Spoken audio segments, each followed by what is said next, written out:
Yeah, this is Bang Bang Rail. About, 4 months ago, I'd done a video, a big video, yeah, with a company called Ladbible. Ladbible's huge, yeah. Ladbible is one of the biggest ones around at the minute, yeah. I done it with a geezer called Chris Lambrianou, yeah, who got done with the craze. And I learnt a lot from Chris, more so than anything else about a guy called Ronnie Bender. And Ronnie Bender was just a driver for the craze, just drives them around, and he gets a life recommended 20 years, something like that. It's crazy, man. And Chris, because he transported the body about, he got a life recommended 15 years. But the craze, all accounts, put them all in it. Everybody had to get nicked with them. When they went down, everybody went down. But it's not so much about that. It's about Chris. He's just done a new one on Ladbible.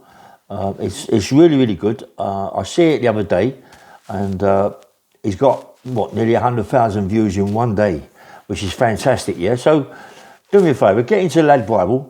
Look at Chris Lambrianou. He's just done. It's only one day old.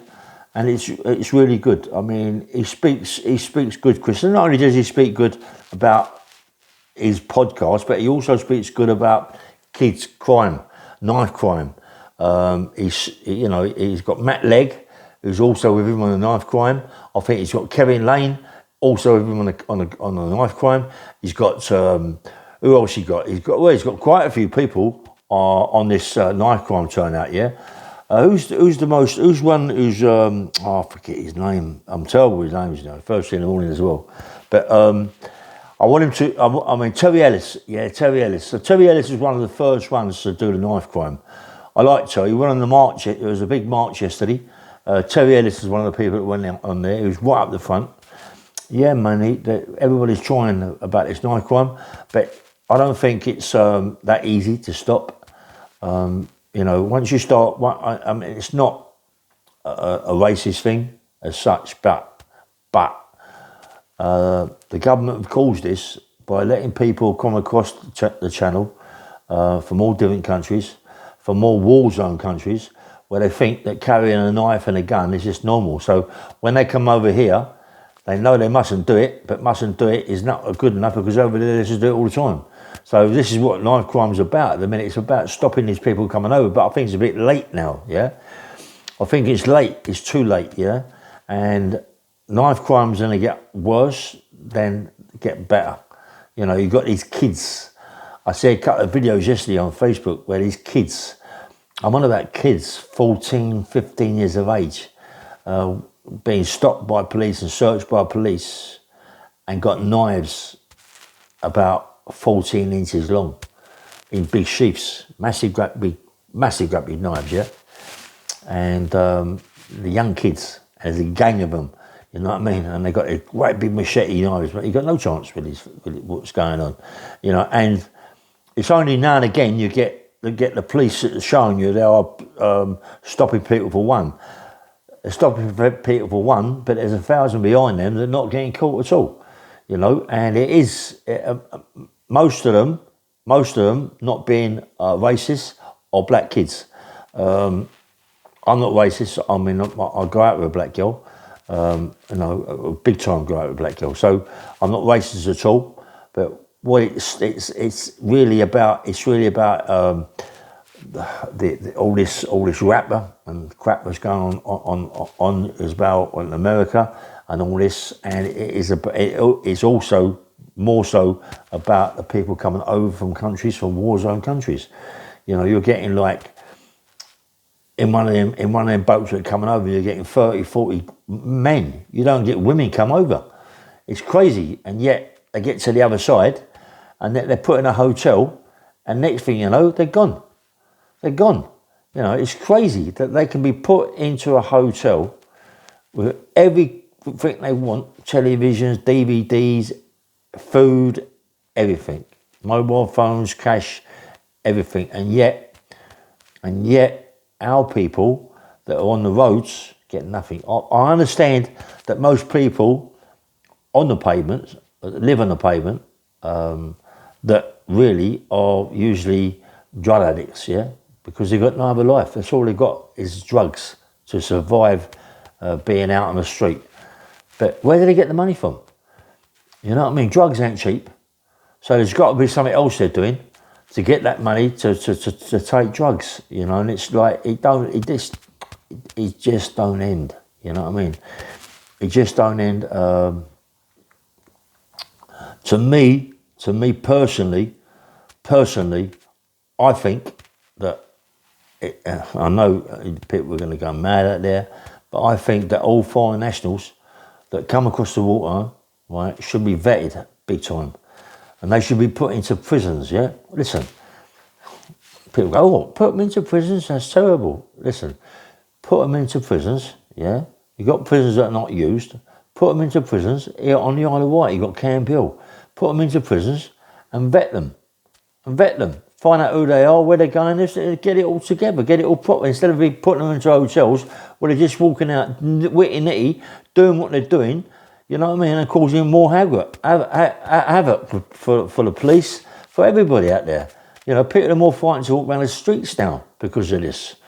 It's got crazy, you know. Come on, when you get young kids walking about with 14, 15-inch machetes in sheaths and all that game, and they're going to use them, you know, they will use them to what? To what? To kill somebody. Do you know, it's crazy. Don't they realise what it's... They've got to realise that when you kill someone or you maim someone, well, you're going to go to prison. Without a shadow of a doubt, you're going to get caught and you go to prison. So you go on remand, it's quite easy, but you got to realise, yeah, that when you get sentenced, when they give you a life sentence or a big sentence, that it ain't just one day.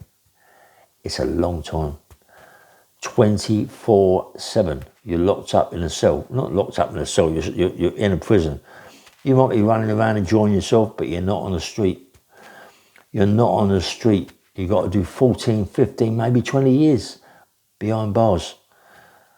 Just think about it. Think if you're sitting now, maybe indoors, maybe watching my podcast, or maybe watching someone else's video or podcast or whatever you're doing, yeah?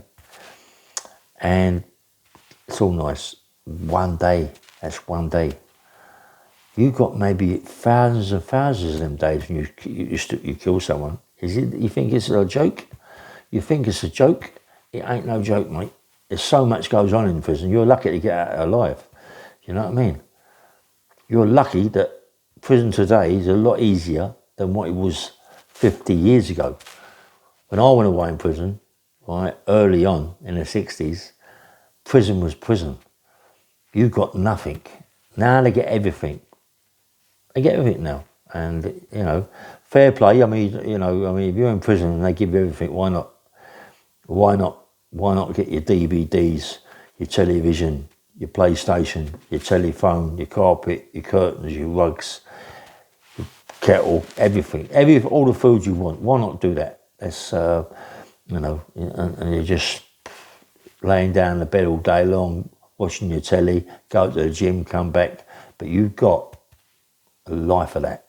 You've got so much time. You've got like, every day.